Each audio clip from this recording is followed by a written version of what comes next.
Hello everyone, this is Mr. Lipchick. This is part one of a two-part discussion on Chechnya, the conflict in Chechnya. Chechnya is a small province in the southeast corner of Russia.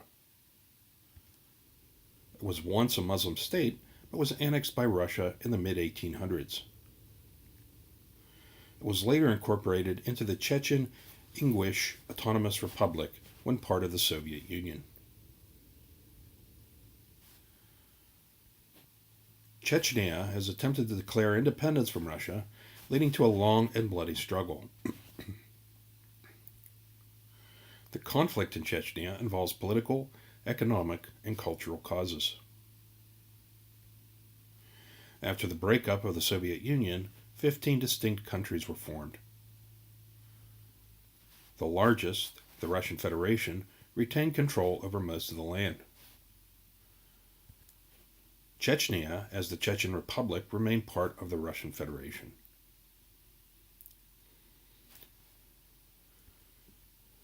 Chechnya, a traditional Muslim country, is rich in petroleum, chemical, resources, and lumber. In 1991, it declared independence with the breakup of the Soviet Union. Russia refused to recognize it as a separate nation. In 1994, Russia invaded Chechnya and met with strong resistance.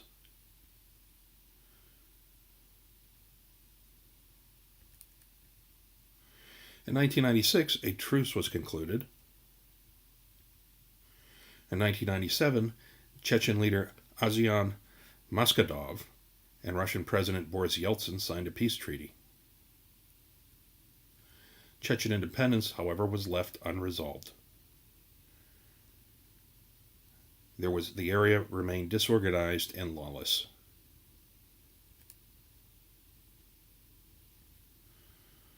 In 1996 and 1998, groups of foreigners were murdered.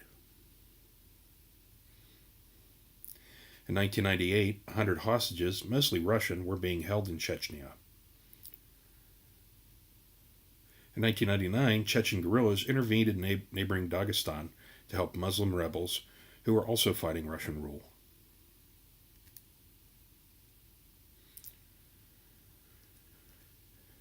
Chechens and other groups were blamed by Russia for terrorist bombings that destroyed apartment buildings in 1999. Some believe that Russia blew them up, needing a pretext for another invasion.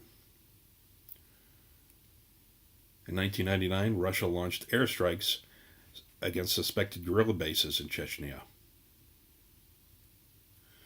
Russia soon began to bomb Grozny, the Chechen capital. Thousands of Chechens were killed.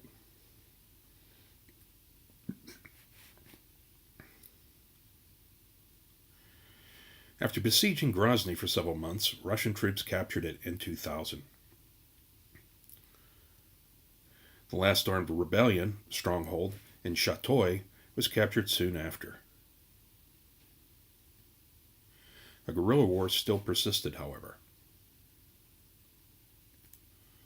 In 2001, Russian leader Vladimir Putin announced a plan that would reduce Russia's military presence in Chechnya.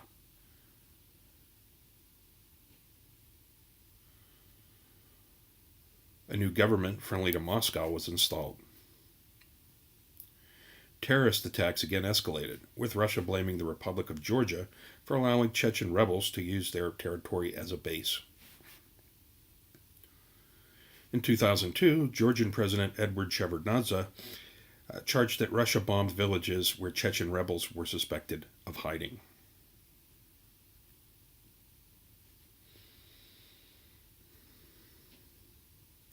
In 2002, Chechen separatists seized a theater in Moscow and took 800 hostages. They threatened to kill them if Russian troops did not leave Chechnya. Russian troops eventually stormed the theater. Most of the insurgents and about 120 hostages died.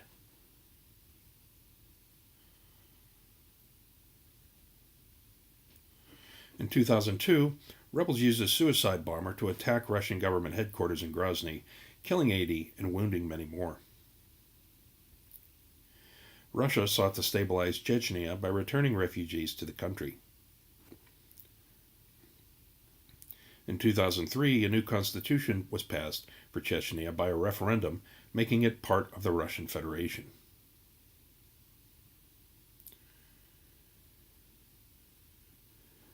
The rebels continued their attacks, however. In 2003, a truck bomb killed 59 and injured many more in an attack on Russian headquarters in Chechnya. A suicide bombing on a southern Russia hospital killed 50. Chechen elections were held in 2003, although the rebels did not recognize their legitimacy.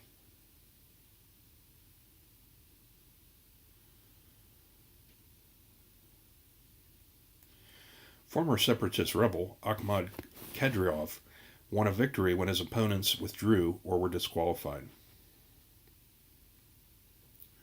The separatists made several attempts to assassinate him.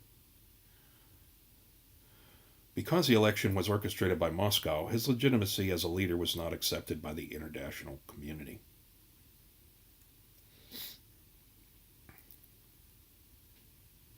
That concludes part 1 of our 2-part discussion on the Chechen conflict. Thank you for attending, and I look forward to seeing you in the live lesson. Have a great day.